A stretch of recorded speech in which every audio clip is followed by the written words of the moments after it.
안녕하세요. 바이블코어의 타브입니다. 지난 시간에 예수님께서 탄생하신 경위를 살펴보았습니다.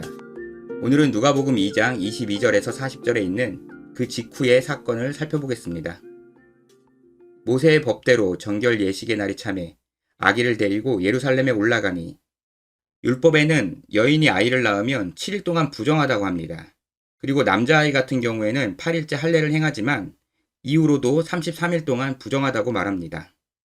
그래서 7 더하기 33, 여인이 아이를 출산한 이후 40일 동안 부정하다라고 말합니다. 하나님께서 이런 율법을 주신 이유는 여인이 아이를 출산한 후 몸조리를 할 수 있는 기간을 주신 것으로 보입니다.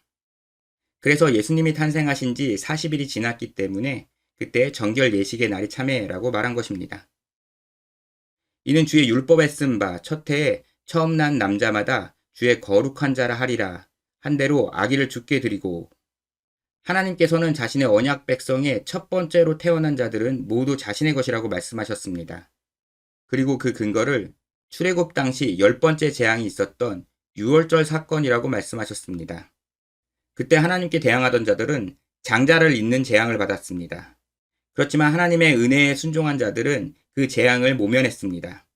그때 하나님께서는 생명의 주권이 본인에게 있음을 보이셨고, 자신을 배반한 자들은 죽임을 당했지만 이스라엘 백성들은 본인이 속량하셨기 때문에 그 아이들은 나의 것이다 라고 주장하시는 것입니다. 또 주의 율법에 말씀하신 대로 산비둘기 한 쌍이나 혹 어린 집비둘기 둘로 제사하려 함이더라. 여인이 출산한 후 정결 예식을 치르는데요. 그때 어린 양 한 마리와 비둘기 한 마리를 제물로 바칩니다. 그러나 경제력이 약한 경우에는 비둘기 2마리를 바쳐도 괜찮습니다. 예루살렘에 시몬이라 하는 사람이 있으니 이 사람은 의롭고 경건하여 이스라엘의 위로를 기다리는 자라. 성령이 그 위에 계시더라.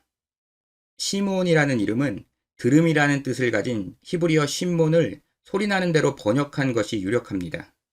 이 사람은 하나님을 경건하게 따르는 자였습니다. 그가 주의 그리스도를 보기 전에는 죽지 아니하리라 하는 성령의 지시를 받았더니, 시몬은 특별한 계시를 받았는데요. 그가 하나님께서 보내신 메시아를 만날 것이라는 말씀이었습니다.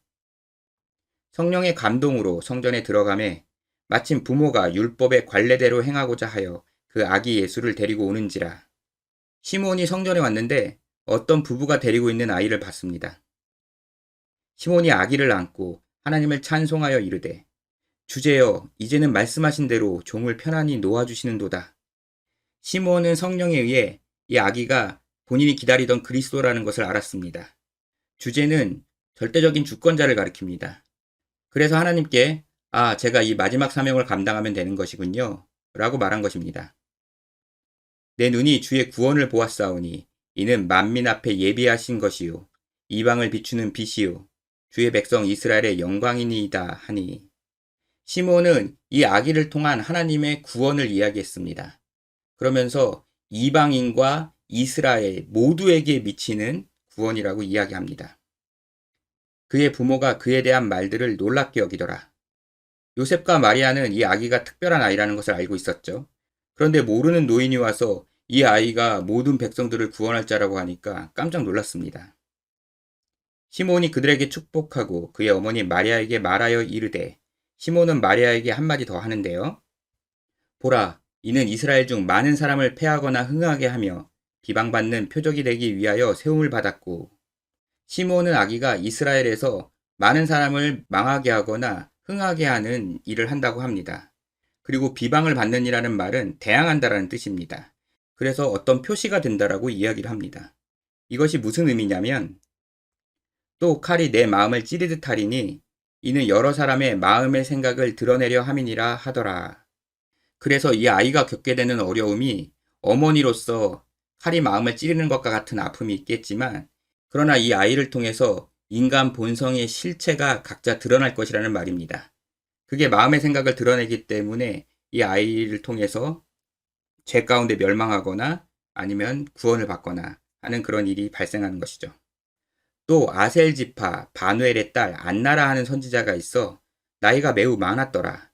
그가 결혼한 후 7해 동안 남편과 함께 살다가, 안나는 은혜라는 뜻인 히브리어 한나를 소리나는 대로 번역한 것입니다. 아셀 지파는 이스라엘의 12지파 가운데 한 지파입니다. 지파는 혈통으로 갈라진 한 계파를 가리킵니다. 과부가 되고 84세가 되었더라. 이 사람이 성전을 떠나지 아니하고 주야로 금식하며 기도함으로 섬기더니, 이 여인은 안타깝게도 젊은 나이에 남편을 잃고 84세인 고령이 될 때까지 성전에서 하나님을 섬겼습니다.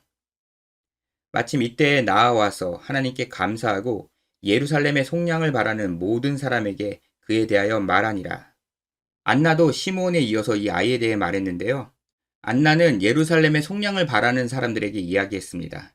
그러니까 예루살렘이 자유를 얻을 것이라는 이야기죠. 주의 율법을 따라 모든 일을 마치고 갈릴리로 돌아가 본 동네 나사렛에 이르니라. 그래서 정결 예식을 마치고 드디어 나사렛으로 돌아왔습니다. 아기가 자라며 강하여지고 지혜가 충만하며 하나님의 은혜가 그 위에 있더라. 이렇게 아기 예수님이 성장합니다.